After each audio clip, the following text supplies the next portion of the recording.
Welcome to today's episode of The Growth Zone. I am Christian Bartsch. What is the core benefit of listening to this show? Here it is all about strategies and systems that get you to grow your business. As an entrepreneur or business leader, you need to be ahead of trends. Gain insights that really thrust your business to the next level. Each episode focuses on different aspects of designing, building, and leading companies.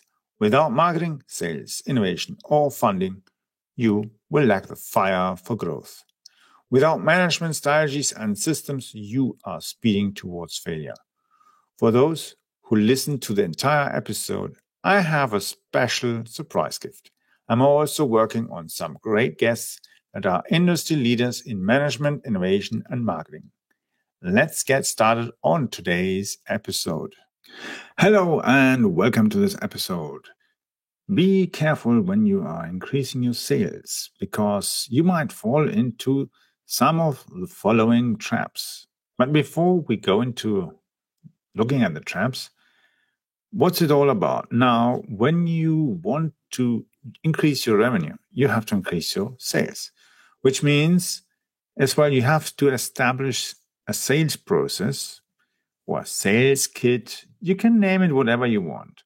But it's always good not only to having the process, but as well creating a sales kit that helps you and your sales team increase revenue, which means creating consistency, processes, structures, having all different marketing materials, sales material, the contracts, the leaflets, whatever you need in your particular business.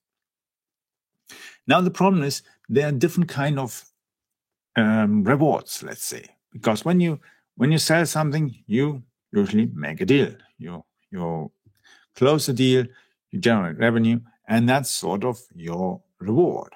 Now, the key thing is if you are looking towards getting the reward far too quickly, you are actually closing before you're actually going to fill the entire cart with what you can actually sell to your buyer. Now, let's consider this. You are trying to sell some kind of service or product, and you think, okay, well, we can only sell 3 of these items. Then you're actually artificially limiting yourself because you believe only 3 are possible. But in fact, maybe your client would buy 10. 10 is maybe quite a lot, but even 5 is more than 3. Now, let's imagine you're not just selling some kind of item, but you're actually selling something that you have to build yourself. So if you build this thing and complete it as a small version, it might be easy to sell.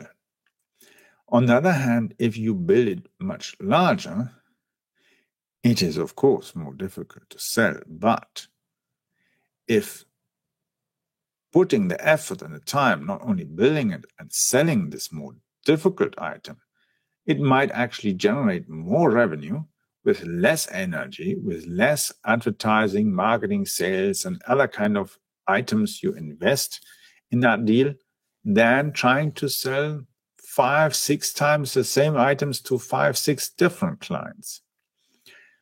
Of course, you must be sure that your product or whatever you're offering fits to that larger kind of client, because it's like trying to sell somebody a service van.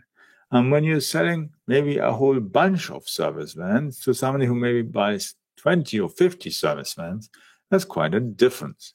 And the same thing would be if you are selling, let's say, facility management services.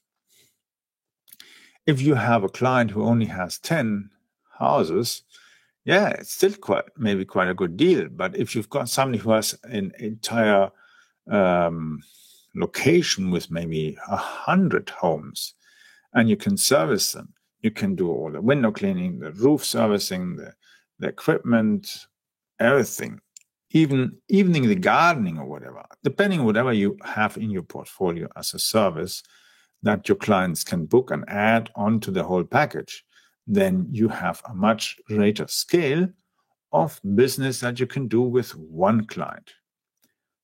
One of the other traps is, of course, at the same time, if you try to increase the sales, don't make yourself dependable on one client, because eventually you only have one client. This one client can eventually ghost you at a certain time, or can even make you bankrupt because they don't pay the invoices for whatever reason. And it doesn't matter even if it's all okay and all delivered and everybody is happy, but if your client goes bankrupt, you go bankrupt too. Now, if you try to find let's say the middle part in between, so somewhere between having more clients but not too many, and having a bigger package that you can sell to more people, then it increases your ability to generate revenue that is more consistent and more profitable. Because let's face it, your sales staff has only a certain amount of time every day, and there are only a certain amount of days in the year that they can go out and visit a client. They can even have only a certain amount of time that they can even call the client, even if they don't leave the office, or they don't even leave their home and call from home. It doesn't matter. And even sending emails and other kind of things, messaging, chatting, Zoom calling, team chat, team calls, all different kind of platforms, technology you can use to get your deals done. There's only a limited amount of time. So the greater your deal, the less you need to churn your people, waste resources, and focus on things. On the other hand, there are, of course, other ways of selling. In some cases, some business don't even need a salesperson because the whole sale happens electronically, self-service-wise, like online shops, online booking services, where people just simply go online and just book the things what they want. There's some people who go and book online, they want to have sushi delivered, or they go and book their pizzas, or they go and book online the maintenance of the vehicle. They just drive there and deliver it and tell the guy at the check-in that they have some squeaky wheels, and that's it.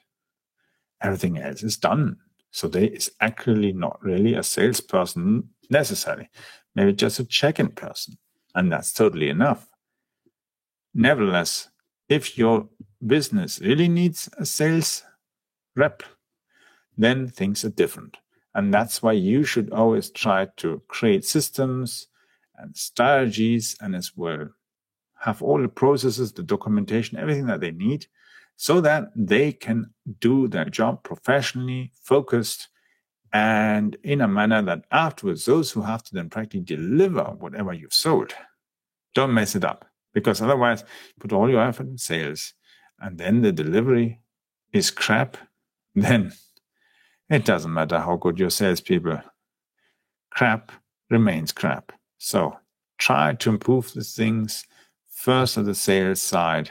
Get the sales in, get people even interested, get demos and other kind of things out there so that people are actually buying, and having the right references and all different other things. And if necessary, go and get certifications. Certifications doesn't mean for your staff. I mean for your business.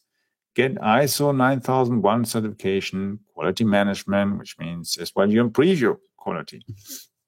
If you have a lot of data that is being handled in your systems, then you should go and take an ISO 27001 certification, information security. I'm not meaning with that IT security, information security. It means you protect with proper systems and processes and everything the data of your client, whether it's on paper, on disks, on hard drives, on servers, in the cloud, or whatever kind of format it might even be. It doesn't matter. You have the process and standards to do the job properly without endangering the privacy of your clients, company, your people, your employees, etc. That's something you can even do. But there are many, many other things you can do to improve sales, trust, and so on. Just go and listen to some of my previous episodes where I've been sharing some different strategies that you can eventually put together like a jigsaw puzzle. And eventually you have a whole blueprint of how to get business in a way that it becomes sustainable, consistent, and growing. Look forward to the next episodes. We'll be discussing other items that help you grow and build as well companies that go beyond your imagination. Wait! Listen! Was the content helpful? Please share it on social media. The world is constantly changing in response to trends and events. As a leader, you need to adapt your business. Stay connected. You will find in the episode description how to gain more insights. Subscribe to my bi-weekly Business Secrets letter.